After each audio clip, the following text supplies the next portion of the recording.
Hi, hello, வணக்கம். Welcome back to Trend Breakers Academy. So market வந்து இன்னைக்கு ஒரு ஃப்ளாட்டா தான் ஓப்பன் ஆச்சு. ஸோ ஓப்பன் ஆனதுலேருந்து பார்த்தீங்க அப்படின்னா, ஒரு சின்ன ஒரு மொமெண்டம்லெஸ் தான் இன்னைக்கு. அதாவது மேல கீழன்னு சொல்லி ஒரு டோஜி ஃபார்மேஷன்ல தான் க்ளோசிங் வச்சிருக்காங்க.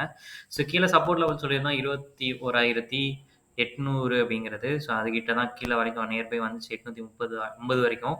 ஸோ மேல ரெசிஸ்டன்ட் 22,100 சொன்னோம். ஸோ அதுவுமே வந்து பார்த்தீங்க அப்படின்னா, இப்ப 21,900 அப்படிங்கிற ரேஞ்ச் 980 அப்படின்ற ரேஞ்சில க்ளோசிங் வச்சிருக்கு. ஸோ நாளைக்கு வந்து மார்க்கெட் எப்படி ஓப்பன் ஆகும் அப்படின்னு சொல்லி கேட்டீங்க அப்படின்னா, ஸோ நாளைக்குமே வந்து ஒரு ஃப்ளாட் அந்த மாரி தான் ஓப்பன் ஆகப்போகுது. ஸோ அப்படி ஓப்பன் ஆகும்போது, ஸோ உங்களுக்கு வந்து keep on the same resistance and supports act ஆகும். 21,800ங்கிறது சப்போர்ட்டாவும், 22,100ங்கிறது ரெசிஸ்டன்ட்டாவும் ஆக்ட் ஆகப்போகுது. நாளைக்கு இன்ட்ராடேல நிஃப்டிக்கு. ஓகேங்களா?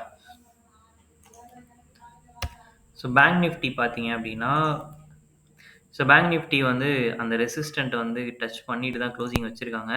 ஸோ இன்கேஸ் இது வந்து ஒரு பிரேக் அவுட்டா நான் கன்சிடர் பண்றேன் அப்படின்னா, இத வந்து நான் ரீடெஸ்டிங்கா தான் பார்ப்பேன். ஸோ ஏன்னா 46,300க்கு மேல போனா தான் திரும்ப அப்சைட் போகும். ஸோ அப்படி இதுகிட்டயே சஸ்டெயின் ஆகுது அப்படிங்கும்போது 45,550 அப்படிங்கிறது வந்து ஃபர்ஸ்ட்டு சப்போர்ட் லெவலா நம்ம சொல்லியிருந்தோம். ஸோ இன்னைக்கு வந்து 700 வரைக்கும் வந்துட்டு திரும்ப வந்து மேல போயிருக்கு. ஸோ 550ன்ற ஃபர்ஸ்ட்டு சப்போர்ட் ஆக்ட் ஆகும். அதை பிரேக் பண்ணுச்சு அப்படின்னா 44,700 வரைக்குமே பேங்க் நிஃப்டி கீழ வரதுக்கு வாய்ப்பு இருக்கு. ஸோ ரெசிஸ்டன்ட் வந்து பார்த்தீங்கன்னா 46,300 அப்படிங்கிறது ரெசிஸ்டன்ட் ஆக்ட் ஆகும். ஓகேங்களா?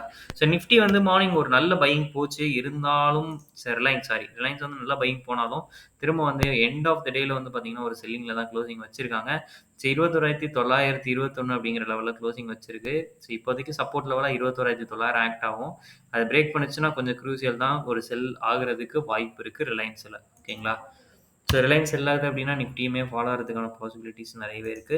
ஹெச்டிஎஃப்சி பேங்க் பார்த்தீங்கன்னா, அவனும் வந்து அந்த கடந்த 5 நாளாவே இப்போ லாஸ்ட் வீக் ஃப்ரைடேல இருந்துமே ஒரு டோஜில தான் போயிட்டுருக்கு. பட் என்ன அப்படின்னா, கேப் டவுன் ஓப்பன் ஆகும்போது அந்த இடத்துலயும் அவன் டோஜி தான் ஃபார்ம் ஆகுது. ஸோ என்ன பொறுத்தவரைக்கும் இது அடுத்த பேட்டர்ன் கூட வரலாம். 1378ல சப்போர்ட் எடுத்துட்டு திரும்ப கம்பேக் குடுக்கறதுக்கான பாசிபிலிட்டீஸும் இருக்கு. ஹெச்டிஎஃப்சி பேங்க்ல. ஓகேங்களா? So ID பார்த்துரலாம். ஐடி வந்து பார்த்தீங்க அப்படின்னா ஐடியுமே ஒரு டோஜி தான். இன்னும் அந்த சைட்வேஸ் வந்து கன்டின்யூ ஆயிட்டு தான் இருக்கு. ஸோ அந்த ட்ரெண்ட் லைன்லேயே தான் வந்து கன்டின்யூ ஆகுதே தவிர, பெருசா எந்த மூவ்மெண்ட்டுமே இல்ல ஐடிலயும். ஸோ ஐடி வந்து கம்பேக் குடுக்குது, இல்ல இந்த லோயர் லெவல பிரேக் பண்ணுச்சுன்னா, ஐடியுமே கொஞ்சம் க்ரூசியல் தான். ஏன்னா, அடுத்து கீழ இறங்குச்சு அப்டின்னா, ஆல்மோஸ்ட் வந்து பார்த்தீங்க அப்டின்னா, 35,700 800 வரைக்குமே கீழ இறங்குறதுக்கு வாய்ப்பு இருக்கு. இப்போ 37,700ல இருக்கு. கிட்டத்தட்ட ஒரு 2000 பாயிண்ட் வரைக்குமே கீழ இறங்குறதுக்கு பாசிபிலிட்டீஸ் இருக்கு. ஸோ பார்ப்போம் கீழ எதுவும் பிரேக் அவுட் எடுக்குதா?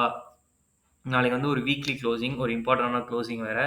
நிஃப்டிய பொறுத்தவரைக்கும். ஏன்னா வீக்லி க்ளோசிங் வந்து டிசைட் பண்ணும் அடுத்த வீக்க. ஸோ பார்க்கலாம் இன்னைக்கு வந்து நாளைக்கு வந்து எந்த மாரி க்ளோசிங் வைக்கிறாங்க அப்படிங்கிறத. ஓகே நெறைய பேர் வீடியோஸ் பார்க்குறீங்க. உங்களுக்காக யூஸ்ஃபுல் கன்டென்ட் போடுறவங்க ட்ரெண்ட் பிரேக்கர்ஸ் அகாடமி இதுவரைக்கும் நீங்க ஃபாலோ பண்ணல அப்படின்னா, ஃபாலோ பண்ணிக்கோங்க. தேங்க் யூ ஃபார் வாட்சிங்.